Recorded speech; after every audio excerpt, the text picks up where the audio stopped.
Friends, మేము ఊర్లో ఉండగా షూటింగ్లో ఆఫ్ డాయర్లు వేసుకునేవాళ్ళని పని చేయడం కోసం. ఏదో మీటింగ్ అన్నా ఎక్కడికన్నా ఆడియో ఫంక్షన్ అన్నా పంచి కట్టుకునేవాళ్ళని, కథ షర్ట్ వేసుకునేవాళ్ళని. ఈ చలి కోసం ప్యాంట్ వేసుకోవాల్సి వచ్చింది. ప్యాంట్ ఏదో మాకు కొత్తగా అనిపిస్తుంది. మా జీవితంలో ఫస్ట్ సినిమాలో హీరో ప్యాంట్ వేసుకుంటున్నారు, మనం ప్యాంట్ వేసుకోవాలనే కోరికతోటే చెన్నై వెళ్ళటం జరిగింది. రైల్వే స్టేషన్లో 85లో 30 రూపాయలకి ప్యాంట్ కొనుక్కొని వేసుకొని చెన్నై ఎక్కడం జరిగింది.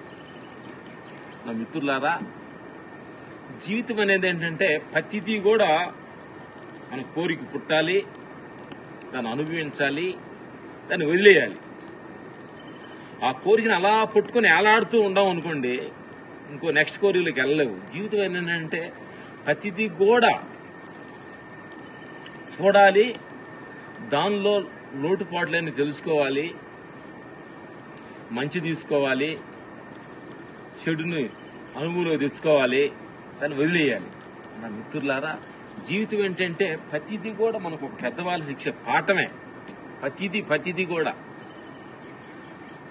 ప్రతి జీవితంలో ఎన్నో విషయాలు గురువుల దగ్గరికి వెళ్ళినప్పుడు కూడా, గురువుల దగ్గరికి చాలా మందికి గురువుకు ఒక్కొక్క గురువు దగ్గర ఒక మంచి గుణాలు ఉండి, ఒక గురువు దగ్గర కొన్ని గుణాలు వాళ్ళ దగ్గర వాళ్ళకి సంబంధించిన గుణాలు కొన్ని ఉంటాయి.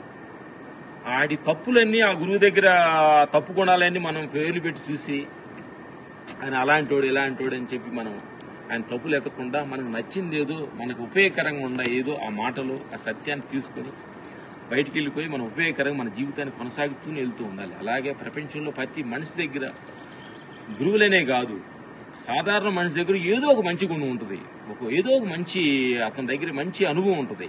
దాన్ని మనం తీసుకుని మన జీవితాన్ని ఉపయోగకరంగా ఉండి ప్రతి క్షణం జీవితం ప్రతి వాళ్ళ దగ్గర నేర్చుకోవటం. ఒక భిక్షగాడి దగ్గర ఏం నేర్చుకుంటాం, ఒక కోటేశ్వరుడి దగ్గర ఏం నేర్చుకుంటాం, ఒక గురువు దగ్గర ఏం నేర్చుకుంటాం, ఒక పిల్లవాడి దగ్గర మనం ఏం నేర్చుకుంటాం, ఒక పక్షుల దగ్గర మనం ఏం నేర్చుకుంటాం. సత్యాన్ని ప్రతి క్షణం నేర్చుకోవాలి. ఎందుకంటే ఇక్కడ మేము పొద్దున్నే ధ్యానంలో నుంచి బయటికి రావడానికి ఇంతకుముందు అలారం పెట్టుకునేవాళ్ళు. అలారం పెట్టలా, మా పక్కనే రూమ్లో నుంచే కరెక్ట్గా 5 o'clockకి పక్షులు అరుస్తున్నాయి. చూస్తే కరెక్ట్గా ఆ పక్షి అరుస్తుంది, ఆ టయానికి మేము లెగుస్తున్నాం. అంటే ప్రకృతిని, పక్షులు, జీవరాశులు ప్రకృతిని కరెక్ట్గా ఫాలో అవుతున్నాయి.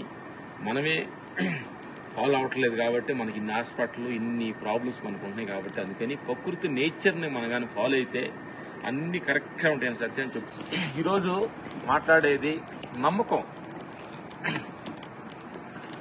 మేము ప్రతి విషయాల్లో నమ్మకం మీద జీవించే మేము ఈ స్థాయికి వచ్చాం. నా మిత్రులారా, నువ్వు చేస్తే నమ్మి నేను ఈ స్థాయికి వస్తానని నమ్మకంతో నువ్వు ఏ పనైనా చెయ్యి. నమ్మకం అనేది చాలా ఇంపార్టెంట్. నా మిత్రులారా, ఈ చదువు మీద చదివేటప్పుడు నేను ఒక స్థాయికి వస్తానని నమ్మి చదువు.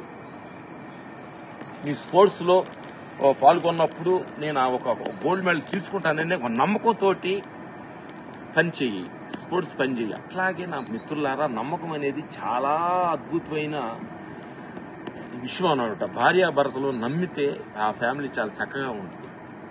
నమ్మకుండా డౌట్ పెడితే ఆ ఫ్యామిలీలో ఎన్నో ప్రాబ్లమ్స్ వస్తుంటాయి. అలాగే నా మిత్రులారా, భార్యాభర్తలు కాదు, గురువుల దగ్గర శిశువుని నమ్మాలి, శిశువుని గురువుని నమ్మాలి. అట్లా ప్రతిదీ కూడా నమ్మకం అనేది అద్భుతమైన ఒక సెంటెన్ అన్నమాట. అందుకని ప్రతి విషయాల్లో డౌట్ పడకుండా మనస్ఫూర్తి క్లారిటీగా పదే తెలుసుకుని నమ్మకంగా ఏ పనైనా చెయ్యి. ఆ నమ్మకమే నిన్ను ఒక స్థాయికి తీసుకొచ్చుదని ప్రతిదాన్ని కూడా డౌట్ పడద్దు. నా మిత్రులారా, అది స్నేహితంలో కావచ్చు, నమ్మండి. ప్రతి దానిలో కూడా నమ్మి ఏ పని చేసినా కానీ అది కరెక్ట్గానే ఉంటుంది తప్ప ఏ పని కూడా డౌట్గా చేయొద్దు. ఆ డౌట్ ఏం చేస్తుందంటే ఆ నమ్మకాన్ని తొలగించి ప్రతి క్షణం డౌట్ అవుద్దా అవదా, ఇది జరుగుద్దా జరగదా అని ప్రతి క్షణం డౌట్ తోటి చేస్తూ ఉంటాం. అందుకని ప్రతి క్షణం నమ్మకం అనేది చాలా అద్భుతమైన వరం అన్నమాట. ఆ నమ్మకాన్ని చాలా గట్టిగా ఫాలో అవ్వండి. ప్రతి దాన్ని నమ్మి నిజంగా పనిచేయండి. ఆ నమ్మకమే మిమ్మల్ని ఎక్కడికో తీసుకెళ్ళింది. ఓకే.